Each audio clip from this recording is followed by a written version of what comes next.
لوبوبو الكونغولي بنتيجة 2-0 في الشوط الثاني. بعد شوط أول صعب استدركت المولودية في الشوط الثاني وحسمت المباراة لمصلحتها وفازت بالنقاط الثلاثة التي أنعشت بعض آمالها في محاولة أخيرة من أجل التأهل إلى الدور المقبل. أمن، هذه هي الحقيقة المطلقة. فوز معنوي ينعش حظوظ المولودية، خاصة وأنه يستقبل في المباراة القادمة الهلال السوداني. نعم. فرصة مواتية الآن يفوت تروفي لا فيتاس دو كروازير. هنا يجب إيجاد السرعة القصوى للتأهل، لأنك هنا خلاص راك انعشت الحظوظ ديالك بتواجدك في المركز الثالث ب4 نقاط. تفوز على الهلال السوداني خلاص راك تبقى لك فوز واحد، راح تكون حتى وين هذه المباراة راح تكون في جنوب افريقيا، ولكن تخليك تلعب نهائي وكأنه نهائي للتأهل. قبل ان نصل الى هذه المباراة والمباريات القادمة للمولودية، نريد ان نسأل فوزي موسوني الذي كان حاضرا في ملعب المباراة امس، كيف عشت الاجواء داخل الملعب؟ رأي الأنصار في اللاعبين وفي النتيجة وفي الأداء، كيف تفاعل الأنصار مع المباراة؟ هل كانوا راضين عما قدمه الفريق؟ احكي لنا ماذا حدث. الجماهير ما كانتش راضية باللعب اللي لعبوها مولودية الجزائر في الشوط الأول. أظن باللي كاين إشكال في التشكيلة، ما كانوش في المستوى المطلوب تاع المقابلة تاع البارح، وماشي فريق كبير لوبوبو. أظن باللي الجماهير كانت غاضبة من الشوط الأول، والشوط الثاني اللي كان أظن أفضل في التحركات تاع اللاعبين والتغييرات تاع المدرب. ولكن من الهدف الأولاني تاع خليف والهدف الثاني تاع نهيجي ما شفناش مولودية اللي نعرفوها باللعب الجميل هذاك والفرص. البارح شفنا ريتم منخفض،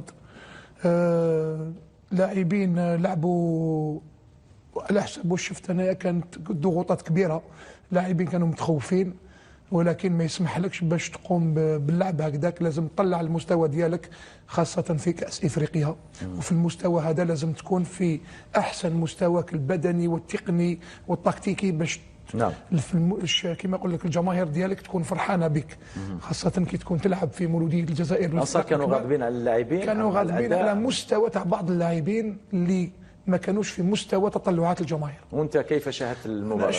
شفت باللي فريق لوبوبو ماشي فريق هذاك اللي يقدر راح يقلق المولوديه، ولكن شفت مستوى تاع بعض اللاعبين اللي ما كانوش في احسن مستواهم.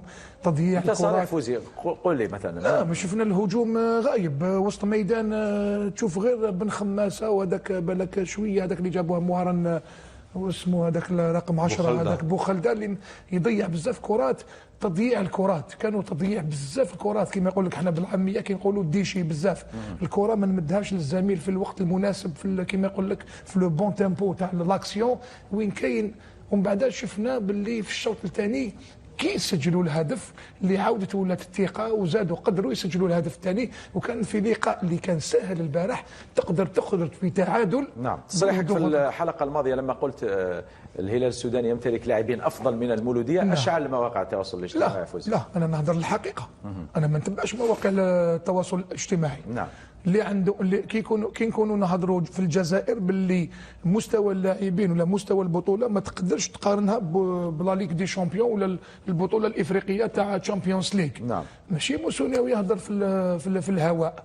انا نهضر على مستوى اللي ما قدرناش نلحقوا للربع النهائي ولا النصف النهائي. فاز على نادي سان انا كي نشوف انا اعطيني انايا فريق جزائري او يلعب كل سنه نصف النهائي تشامبيونز ليغ.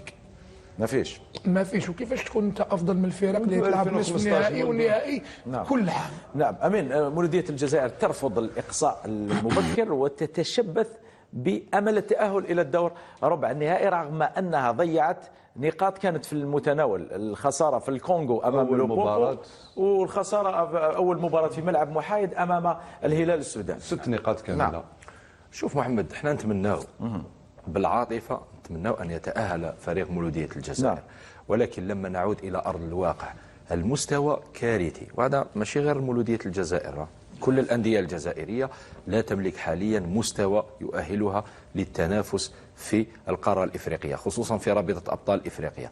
في كأس الكاف شفنا اتحاد العاصمة اللي نافس قبل سنتين وتوج باللقب مع عبد الحق بن شيخة.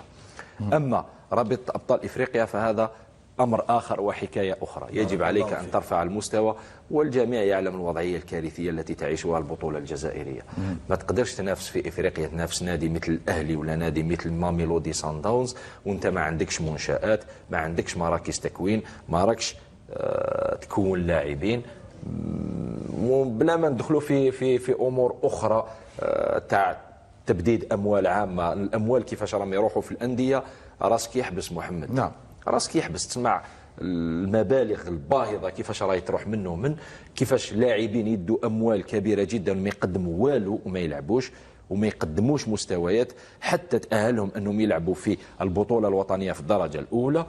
احنا محمد نعم. تشوف كمية الفساد الموجودة في كرة القدم الجزائرية لا تتفائل خيرا. نعم. لازم لنا ثورة كبيرة محمد وشاملة. نعم. باش إذا حبينا نعاودوا نولوا ننافسوا في إفريقيا. سينو بنفس الطريقة محمد، نفس الخطوات تؤدي إلى نفس النتائج. أنا أقول بأن 4 نقاط في 4 جولات هي حصيلة ضعيفة بالنسبة لفريق اسمه مولودية الجزائر. طبعا الفريق تأخر في رد الفعل وجاء الفوز على لوبوبو متأخرا زمنيا، لكنه في نفس الوقت مهم نفسيا ومعنويا ويعطي جرعة أمل. هذا أمر مفروغ منه وهذا يحسب للطاقم الفني، ولكن مولودية الجزائر تستحق تشكيلة أفضل وأجود. وكان سبق والأنصار دقوا ناقوس الخطر في طريقة استخدامات الإدارة في بداية الموسم، وتكلمنا هنا تكلمت في أول مباراة محمد. هل تتذكر ما هو تحليلي في أول مباراة؟ قلت لك أنه مكوين عنده اقترح علينا أشياء، ولكن أنا شفت التشكيلة والمشكل ما هو محمد؟ المشكل في الريتم.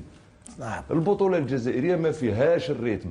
الهلال السوداني لما تلعب المولودية ضد الهلال السوداني راح تشوف اختلاف في الريتم. لماذا؟ لأنه جل لاعبين الهلال السوداني يلعبون في المنتخب السوداني. نعم. ولا سبق له لعبوا كأس إفريقيا، لعب ضد السنغال، لعب ضد الجزائر، لعب ضد الكونغو، عنده ريتم أحسن منك. ماميلودي سانز نفس الشيء، فيه 6 أو 7 لاعبين يلعبون في منتخب جنوب إفريقيا. فوزي مباراة مصيرية أمام الهلال السوداني ومباراة انتحارية أمام صن داونز. دعني أقول لك فقط أنه كانت في أول الموسم بالنسبة لي الهلال السوداني. صحيح. كانت أول مباراة.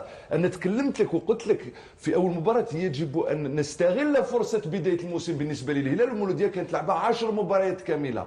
هنا ضيع النقاط 3 نقاط، ونعي جيدا محمد في دور المجموعات أنه عمل ممنهج. يجب أن تقتلع النقاط لكي تلعب بثقة بعدها.